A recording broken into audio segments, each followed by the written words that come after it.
தமிழகத்திலே கடந்த 2 நாட்களாக பேருந்து ஓடுவதில்லை அல்லது பேருந்து தொழிலாளர்கள் தொடர்ந்து வேலை நிறுத்தத்திலே ஈடுபட்டு கொண்டிருக்கிறார்கள்.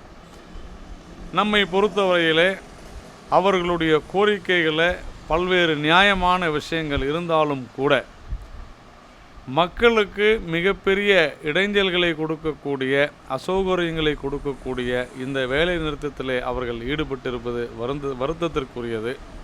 தமிழக அரசும் கூட அவர்களுடைய நியாயமான கோரிக்கைகளை உடனடியாக முதலிலிருந்தே அவர்கள் அதை ஏற்றுக்கொண்டு அதற்கு உண்டான மாற்று ஏற்பாடுகளை செய்து கொடுத்திருக்க வேண்டும். அவர்களுடைய நியாயமான கோரிக்கைகளுக்கு செவிசாய்த்திருக்க வேண்டும்.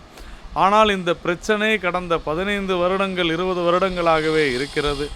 இரு கழகங்களும் மாறி மாறி இந்த போக்குவரத்து தொழிலாளர்களுடைய பிரச்சனையை கவனத்திலே எடுத்துக்கொள்ளாது.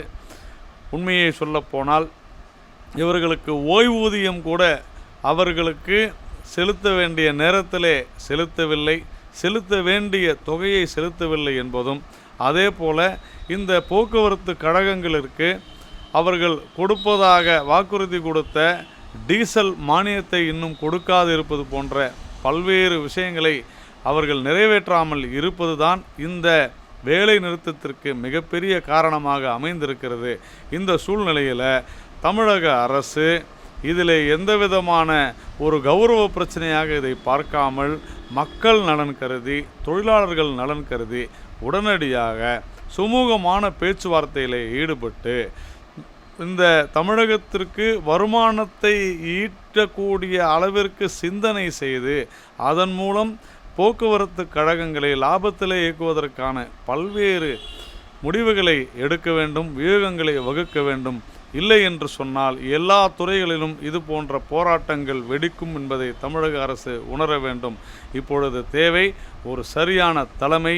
அந்த தலைமை கூட்டுத் தலைமையாக இருந்தாலும் கூட இவர்கள் உட்கார்ந்து தொழிலாளர்களிடையே பேசி பொதுமக்களுக்கு எந்தவிதமான பிரச்சனையும் வராது பார்த்து கொள்ள வேண்டியது அரசினுடைய கடமை என்பதை உணர வேண்டும். தொழிலாளர்களும் மக்களுடைய நலன் கருதி உடனடியாக அவர்களுடைய போராட்டத்தை கைவிட்டு இதை சட்ட ரீதியாகவும் பேச்சுவார்த்தையின் மூலமாகவும் பேசி தீர்க்க வேண்டும் என்பதுதான் நம்முடைய வேண்டுகோளாக இருக்கிறது.